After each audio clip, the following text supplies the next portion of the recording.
Kenya Monhe has been missing without a trace. And now, so has Travis Forbes. So we start looking for him. Forbes admitted giving the 19-year-old a ride the night she disappeared, but told cops he dropped her off at a gas station, then went and spent the rest of the night at his girlfriend's house, a story his girlfriend confirmed to police. But his sudden disappearance put him back on police radar. That led them to search this downtown Denver bakery where Forbes made his own line of granola bars. There, they unlocked literally chilling surveillance video of him wheeling his cooler into the freezer the night Kenya vanished. Anything in it? Bleach. Bleach bottles, or it had been bleached? It's been bleached. It was washed. We found one human cell on the drain plug. On the drain plug of the cooler? Yeah. And when they search his white van, it oddly appears to have been scrubbed spotlessly clean. It smells like bleach in this van. There's new carpet on the floor. Something ain't adding up. It soon would, but for now, Travis Forbes is nowhere to be found. He kind of drops off the radar. Until police get word that he's just been arrested in Austin, Texas for driving a car that had been reported stolen by an acquaintance in Denver. And Detective Nash Gurley goes to Austin with a warrant to get a sample of Travis's DNA. And when I walk in, he's pretty shocked that I'm there. Travis is extradited back to Denver, but the acquaintance whose car he'd taken declines to press charges. So you can't hold him? Nope. We put undercover officers on him. They watch him for 2 days. When we're hoping that he'll take us back to Kenya, and he doesn't. And just 2 days after police end their surveillance of Travis, something happens that suddenly and tragically changes the entire course of the case. As police try to figure out what happened to Kenya, about an hour north of Denver, a horrible crime would provide some pieces of the missing puzzle. Another young woman is ferociously attacked in Fort Collins. What does he do? He attempts to kill Lydia Tillman. Breaking into Lydia's apartment, raping her, strangling her, and mercilessly beating her senseless before dousing her with bleach and leaving her to burn to death. Her apartment is set on fire. But a brave Lydia miraculously escapes with her life. She jumps out a second-story window. Lydia is left so badly injured that she initially can't even tell medics who attacked her. Because she can't talk, because her face is smashed, her jaw is shattered. At the hospital, while Lydia fights for her life in a medically induced coma, investigators find DNA under Lydia's fingernails and rush it to the crime lab.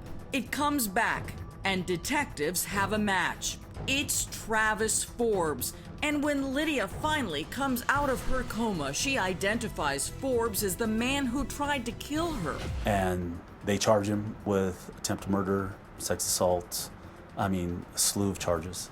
And now we know where he's at. So now I could focus solely on my evidence. Which includes Travis's cell phone records showing his girlfriend Carrie Humphrey was lying when she gave him an alibi on the night of Kenya's disappearance, saying he was with her. The phone doesn't even show close to her house at the times that she says that he was with her. Doesn't even show him ever at her house. And at some point, do you just confront her and say, "We know you're lying"?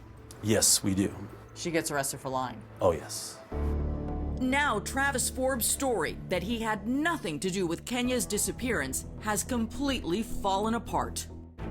And confronted with the overwhelming case against him, Travis Forbes dramatically confesses to raping and strangling Kenya to death in a plea deal to save him from the death penalty. I killed her. I did not mean to kill her. And Travis claims he didn't even plan to kill Kenya the night he gave her a ride in his van. I didn't pull over to kill her. I didn't pull over to rape her. None of that was in my head. None of it was premeditated. He tells Denver PD Detective Groulet Kenya had fallen asleep in his van. He says he has sex with her when she's asleep. He says that she wakes up and she's upset. She slaps him for having sex with her when she's asleep, and he chokes her, kills her.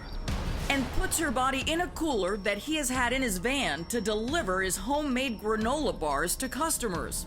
He talks about how he tries to shut the lid of the cooler and it won't shut because her arm's bringing up, because rigor set in. So he closes the cooler and tapes it shut. So for hours, he drives around with Kenya in a cooler in the back of his van. Then takes her back to his bakery where everything he does next is captured on security video. He gets a little cart, puts her on the cart, takes the cooler into the freezer. Before later dumping the evidence in a barrel. Takes her out of the cooler. Takes her out of the cooler. Takes her out of the cooler, strips her, washes her with bleach, strips himself, washes himself with bleach, takes everything out of the van, washes it down, sprays it down with bleach, and burns it in that barrel.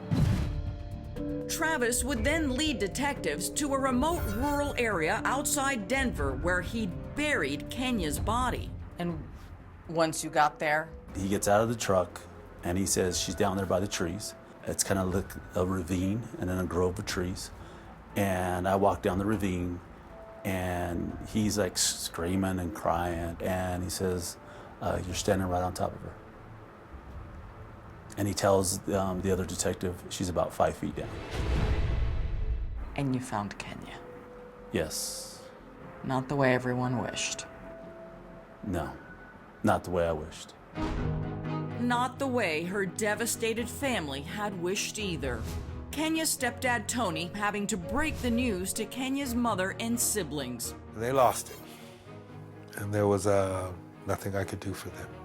Kenya's sister Kimberly, now a mother herself, still can't believe it. I really, truly believed in my heart that my sister was still alive and that she was still going to come back home to me. Kenya's brother hasn't recovered from the heartbreak either. That pain is still there. It's just never going to go away, no matter what. And the family would never be the same again. It's kind of broken our family.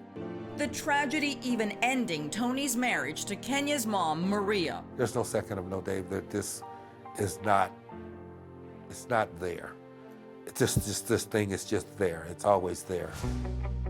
But amazingly, family members of Travis Forbes' victims would somehow find it in their hearts to forgive him. Young heroine Lydia Tillman recovering to express those sentiments herself at his conviction for attempted murder.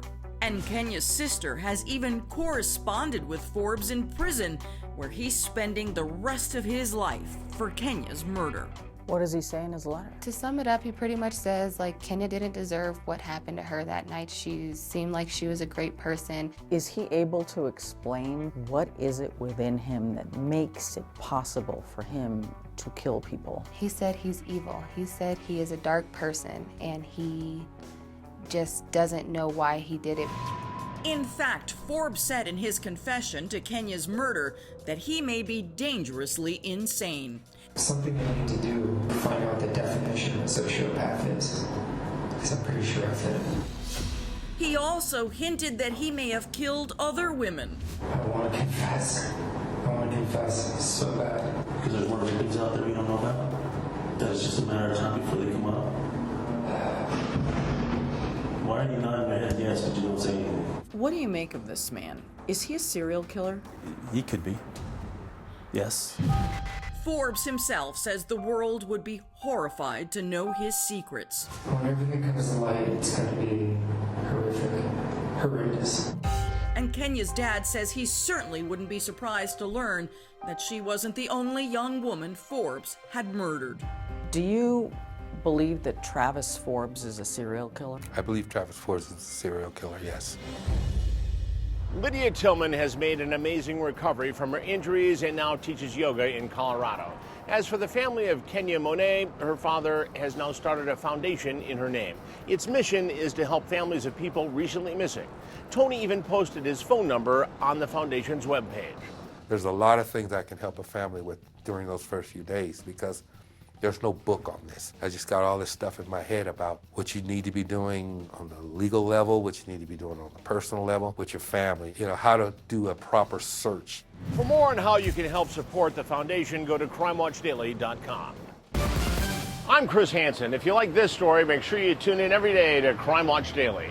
You can find where the show airs in your city at crimewatchdaily.com. Watch it live or record it on your DVR and watch it at night. And to all those criminals out there, remember, we are watching.